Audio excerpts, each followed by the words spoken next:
Chemistry class 9 बाब ॿियों सबक चौथों श्रोडिंगर वारो एटमी मॉडल श्रोडिंगर्स एटॉमिक मॉडल आऊं आहियां केमिस्ट्री जो उस्ताद नजूला चन्ना अवांखे सिंध ऑनलाइन स्कूल में भली कार असांजे अॼोके लेक्चर जो मौज़ू आहे श्रोडिंगर्स एटॉमिक मॉडल श्रोडिंगर वारो एटमी मॉडल जेको अरविंद श्रोडिंगर नाले साइंसदान 1926 में पेश कयो हुयो।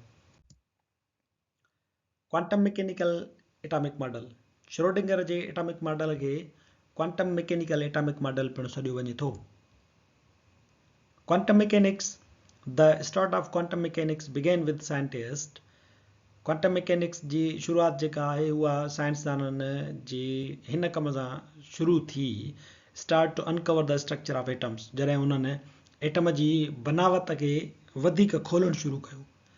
Inside atoms there exist electrons atom जे अंदरि इलेक्ट्रॉन मौजूद हूंदा आहिनि and scientist strove to prove the location of electrons ऐं साइंसदान जेके आहिनि उहे इलेक्ट्रॉननि जी लोकेशन साबित करण में जुंबी विया। हाणे मसइलो जेको आहे उहो क्वांटम मैकेनिक्स जो इतां शुरू थो थिए। क्वांटम यानी तमामु बारीक ज़रड़नि जी जेका हरकत आहे उनखे असां क्वांटम मैकेनिक्स चऊं त बि ठीकु थींदो। साइंसदाननि छा कयो जॾहिं इलेक्ट्रॉननि जी उन्हनि लोकेशन जेका आहे उहा ॻोल्हण जी साबित करण जी कोशिशि कई तॾहिं खां वठी क्वांटम मैकेनिक्स जो शुरूआति थी आहे ऐं पोइ उन्हनि जेको वञी करे किरदारु अदा कयो फैसलाए थो त एटम जो मॉडल ॾिनो उनखे क्वांटम मैकेनिकल एटॉमिक मॉडल तॾहिं चयो वेंदो आहे। Then in 1927 जे दौर में Werner हाइज़नबर्ग demonstrated that the exact location of electron and the path it takes is impossible to determine. Werner Heisenberg इहा ॻाल्हि वाज़े कई त इलेक्ट्रॉन जी लोकेशन यानी उहो कहिड़े हंध ते आहे ऐं उन जो रस्तो जंहिं ते हू घुमे थो इहे ॿई हिक ई वक़्तु मालूम करणु इम्पॉसिबल आहे। यानी इलेक्ट्रॉन कहिड़े हंध ते मौजूदु आहे ऐं उहो जेको घुमे थो उनजी जेका वेलोसिटी आहे इहो ॿई शयूं गॾु ॿुधाइणु इम्पॉसिबल आहे। This idea became known as Heisenberg uncertainty principle. इहो ख़्यालु जेको आहे त ॿई शयूं ॿुधाइणु हिक ई वक़्त ते इम्पॉसिबल आहिनि हाइज़नबर्ग जो अनसर्टेनिटी प्रिंसिपल जे नाले हेठि मशहूरु थियो। छो त अनसर्टेनिटी इन जे लाइ आहे त तव्हां गैर यकीनी वारी सूरत हाल में हूंदा आहियो त इलेक्ट्रॉन जी लोकेशन किथे आहे ऐं उनजी रफ़्तार केतिरी आहे। जेकॾहिं उनजी लोकेशन था मालूम कयूं त उनजी रफ़्तार खे बीहारणो पवंदो। जेकॾहिं उनजी रफ़्तार खे तव्हां मालूम था कयो त उनजी लोकेशन जेका आहे त उहो कहिड़े हंधि बीठो आहे या कहिड़े हंधि आहे किथे पियो थो घुमे इहो ॿुधाइणु मुमकिन न रहंदो। तंहिंजे करे हिनखे चयो वञे थो हाइज़नबर्ग अनसर्टेनिटी प्रिंसिपल हाइज़नबर्ग वारो गैर यकीनी वारो उसूल। Explaining the uncertainty of the location of electrons इलेक्ट्रॉननि जी लोकेशन जी गैर यकीनी वारी सूरत हाल खे एक्सप्लेन करणु। Locating a single electron at a specific point in time is in fact impossible. कंहिं बि इलेक्ट्रॉन खे हिकिड़े वक़्त में कंहिं हिकु नुक़्ते ते मख़सूस नुक़्ते ते उनखे ॻोल्हणु इहो हक़ीक़त में नामुमकिन आहे। Let's imagine we try to locate an electron. अचो त इलेक्ट्रॉन हिकिड़ो जेको आहे सो लोकेट करण जी कोशिशि कयूं त उहो कहिड़े हंधि आहे। One way would be to use a photon of light to interact with the electron. हिकिड़ो तरीक़ो इहो आहे त एटम में जेको इलेक्ट्रॉन फिरे थो पियो असां उनखे लाइट जो जेको आहे सो फोटॉन हणूं एंड बाउंस बैक ऐं उहो वापसि मोटे रिवीलिंग द लोकेशन उनजी लोकेशन ॿुधाइण जे लाइ। मिसाल जे तौर ते इहो तरीक़ेकार ईअं आहे जीअं बेट्स आर डॉल्फिन्स जेके आहिनि ॿुल्हण ऐं जेके चमड़ा आहिनि उहो इको लोकेशन इस्तेमालु कंदा आहिनि।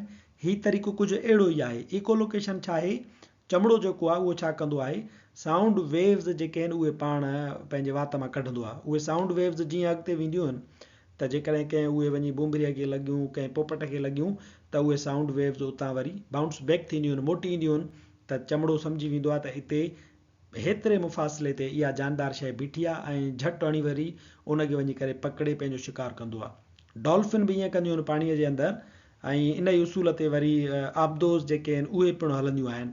डॉल्फिन छा कंदी आहे पंहिंजे वात मां उहो जेको आवाज़ जो लहरूं कढंदी आहे उहे जीअं ई अॻिते सुरंदियूं वेंदियूं आहिनि त वञी मच्छियुनि सां जॾहिं टकराइजंदियूं आहिनि त उहे टकर खाधल वरी लहरूं वापसि मोटंदियूं आहिनि डॉल्फिन ॾे। डॉल्फिन उहे लहरूं ॿुधी करे पोइ उन ई पासे ॾे मूव कंदी आहे ऐं वञी मच्छियुनि खे पकिड़े उन्हनि खे खाईंदी आहे। हाणे इहो हिकिड़ो तरीक़ेकार आहे त शयुनि जी उहो लोकेशन मालूम कंदियूं आहिनि त मच्छूं किथे बीठल आहिनि, किथे चुरनि थियूं पयूं, उन्हनि खे वञी करे उतां खाइजे। असां जेकॾहिं ईअं कयूं, एटम जे अंदरि जेके इलेक्ट्रॉन फिरनि था पिया उन्हनि खे जेकॾहिं फोटान लाइट हणूं त असांखे इहा उमेद आहे त उहो वरी वापसि मोटी ईंदो। असां पोइ साइंसदान उन खे फोटान जेको रिफ्लेक्ट बैक थियो आहे, मोटी आयो आहे, उन खे ॾिसी करे उन खे रीड करे ऐं पोइ ॿुधाए सघंदा त इलेक्ट्रॉन फलाणे हंधा। त इहो तरीक़ेकार नाकाम थो वञे, छो त उहो जेको असां फोटान जेको हणूं था लाइट वारो इलेक्ट्रॉन खे, उहो छा थो करे, रहंदो इलेक्ट्रॉन में अंदरि जज़ब थो थी वञे ऐं उनखे स्पीड ॾींदो आहे। इलेक्ट्रॉन रहंदो तेज़ फिरणु लॻंदो आहे। यानी हिन तरीक़ेकार सां बि असां इलेक्ट्रॉन जी लोकेशन मालूम नथा करे सघूं। इन जे करे पोइ असां इन खे चऊं था त इहो गैर यकीनी वारी सूरत हाल आहे त तव्हां जेको आहे सो इलेक्ट्रॉन जी लोकेशन मालूम कयो। तव्हां जेकॾहिं उनजी लोकेशन मालूम कंदव त उनजी जेका स्पीड आहे, वेलासिटी आहे, उहा विञाइजी वेंदी। जेकॾहिं तव्हां उनजी स्पीड मालूम कंदव त उनजी लोकेशन तव्हां मालूम नथा करे सघो। In 1926, Erwin Schrödinger 1926 में Irwin Schrodinger and Austrian physicist, हिकिड़ो ऑस्ट्रियन जेको हुयो फिजिक्स जो माहिर, took the Bohr's atomic model one step forward. हिन छा कयो त बोहर जे एटमी मॉडल खे हिकिड़ो क़दम अॻिते खणी हलियो, उन में सुधारो आंदई।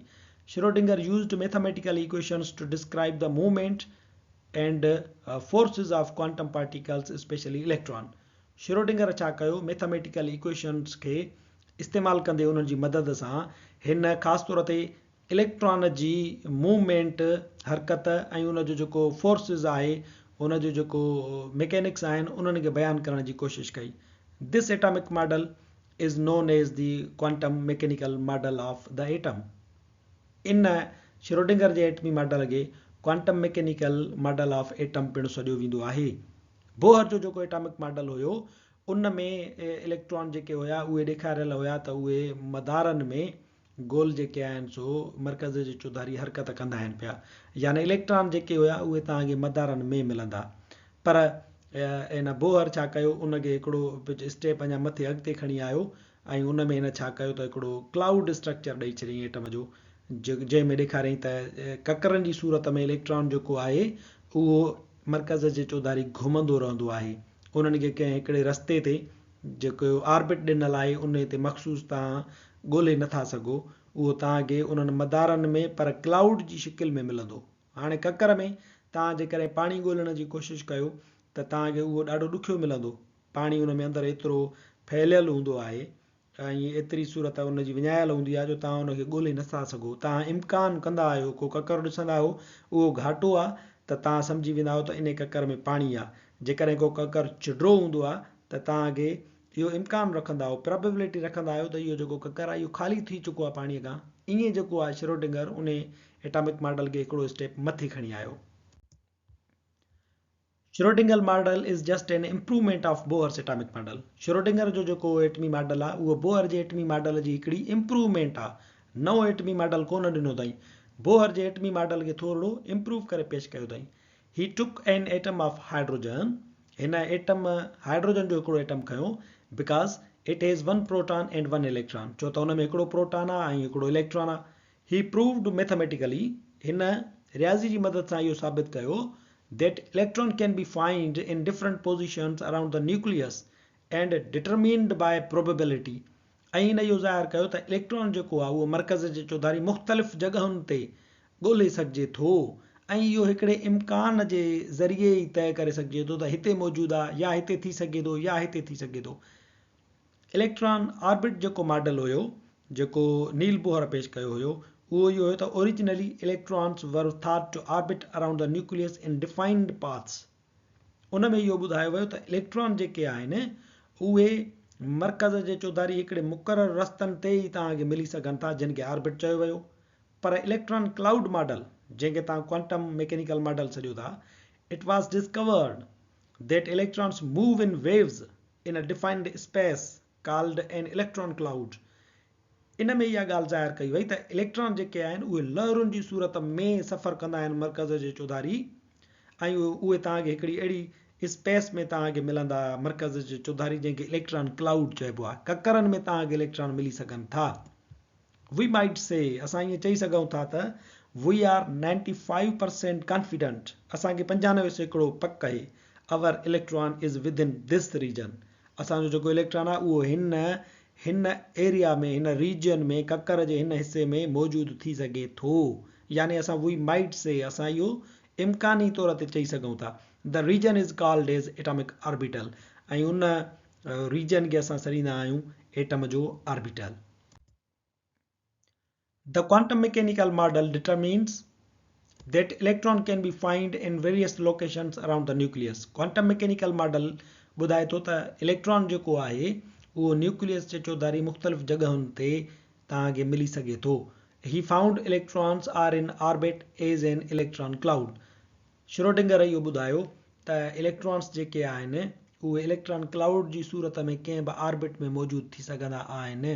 मिसाल जे तौर ते हिकिड़ो ऑर्बिट आहे 1s, हाणे विच ते मर्कज़ आहे, उन जे चौधारी ही इन जो ऑर्बिट आहे s।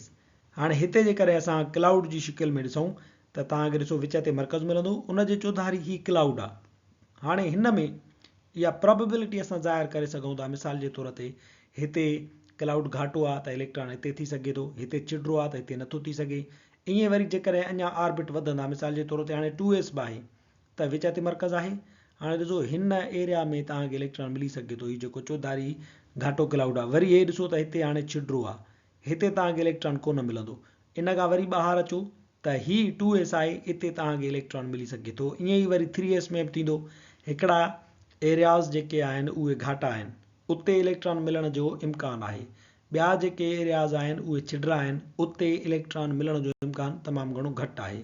ईअं ई असां हिनखे इलेक्ट्रॉन क्लाउड सॾूं था। हिन क्लाउड में, ककरनि में इलेक्ट्रॉन मिलण जो इम्कानु मौजूदु हूंदो आहे। Each energy subshell in an orbit or shell have different shapes. Shell या ऑर्बिट में मौजूदु जेके एनर्जी सब शेल आहिनि उन्हनि खे मुख़्तलिफ़ शेप थींदा आहिनि, विच determine the presence of electron, जिते तव्हांखे इलेक्ट्रॉन जी मौजूदगी मिली सघे थी। हाणे एनर्जी शेल जेको हूंदो आहे उन में मुख़्तलिफ़ सब शेल हूंदा आहिनि। सब शेल आहे एस, पी, डी या एफ, इहे 4 सब शेल हूंदा आहिनि। मिसाल जे तौर ते जेको नंबर पहिरियों शेल आहे के शेल, उन में तव्हांखे हिकिड़ो ई सब शेल मिलंदो, उहो आहे एस। पर वरी जेको ॿियो नंबर शेल आहे एल, उन में तव्हांखे वरी 2 सब शेल मिलंदा, एस पी। ईअं वरी जेको टियों शेल आहे एम, उन में तव्हांखे 3 सब शेल मिलंदा, एस पी डी। हाणे हर जेको सब शेल आहे उन जी पंहिंजी शिकिल आहे। एस ऑर्बिटल आहे, उनखे ॾिसोसि त उन जी शिकिल राउंड थींदी आहे, गोल थींदी आहे। पी ऑर्बिटल आहे, उन जी शिकिल वरी पंहिंजी थी थिए, हिकिड़ी डम्बेल वांगुरु थी थिए। डी ऑर्बिटल जी पंहिंजी शिकिल आहे, एफ ऑर्बिटल जी पंहिंजी शिकिल आहे। ईअं तव्हांखे इलेक्ट्रॉन जेको आहे मिली सघे थो। हाणे पी ऑर्बिटल में इलेक्ट्रॉन जेको आहे सो हिन पासे ॾांहुं या हिन पासे ॾांहुं थी सघे थो, हिते या हुते उनजो मिलण जो इम्कानु तमामु घणो घटि हूंदो आहे। एस ऑर्बिटल में गोल जेको कर थिए थो, उन में तव्हांखे अंदरि इलेक्ट्रॉन किथे मिली सघे थो। उन जी जेका शिकिल आहे उहा तव्हांखे इलेक्ट्रॉन जेको आहे उन में ई तव्हांखे मिलण जो इम्कानु मौजूदु हूंदो आहे। The numbers and kind of atomic orbitals, atomic orbitals जो तादाद ऐं क़िस्म depends on the energy subshell, उहो एनर्जी सबशेल ते दारो मदार रखंदो आहे। मिसाल जे तौर ते ॾिसो ही जेको ॿाहिरां ब्लू असां लॻी रठाई आहे उहा शेल खे ज़ाहिर करे थी, ऐं हीअ शेल आहे नंबर ॿियों, यानी एल शेल। हाणे ॿियो नंबर शेल आहे त उनजे अंदरि सब शेल जेके आहिनि उहे 2 हूंदा। हिकिड़ो हूंदो 2s यानी ॿिए जो एस वारो, ऐं ॿियो हूंदो 2p। इहे 2 सब शेल आहिनि। पर हाणे सब शेल ॾिसो एस आहे त उनजे अंदरि ऑर्बिटल जेको आहे उहो हिकिड़ो ई आहे। पर जेको पी आहे सब शेल, उनजे अंदरि ऑर्बिटल्स जेके आहिनि उहे 3 आहिनि। हिकिड़ो 2p आहे जेको आहे ज़ेड वारो, ऐं ॿियो 2p आहे एक्स वारो, ऐं ॿियो 2p आहे उहो वाई वारो। हाणे उन्हनि जो जेको शेप आहे उहो बि डिफरेंट थिए थो। 2p वाई जो शेप ॾिसो त उन में तव्हांखे इलेक्ट्रॉन जेको आहे सो हिन वारी शिकिल में तव्हांखे मिलण जा इम्कान आहिनि। पर 2px जेको आहे उहो एक्स वारे शेप में तव्हांखे ऑर्बिटल जेको हूंदो पी जो, उते मिलण जा इम्कान हूंदा आहिनि। त असीं इहो तॾहिं चऊं था त the numbers and kind of atomic orbitals जो तादाद ऐं क़िस्म depends on the energy subshell, उहो एनर्जी सबशेल ते दारो मदार रखे थो। बोहर इहो चयो त energy is fixed for a given energy shell. Bohr इहो चयो त कंहिं बि एनर्जी शेल जी जेका तवानाई हूंदी आहे उहा फिक्स हूंदी आहे। के जी एनर्जी जेका आहे पंहिंजी आहे, एल जी जेका आहे पंहिंजी आहे, ऐं एम जी जेका आहे पंहिंजी आहे एनर्जी। के वारो जेको इलेक्ट्रॉन आहे उहो जेकॾहिं एल ते वञणु चाहे थो ॿिए नंबर ते, त उनखे एनर्जी जज़ब करे ऐं हिते वञिणो पवंदो।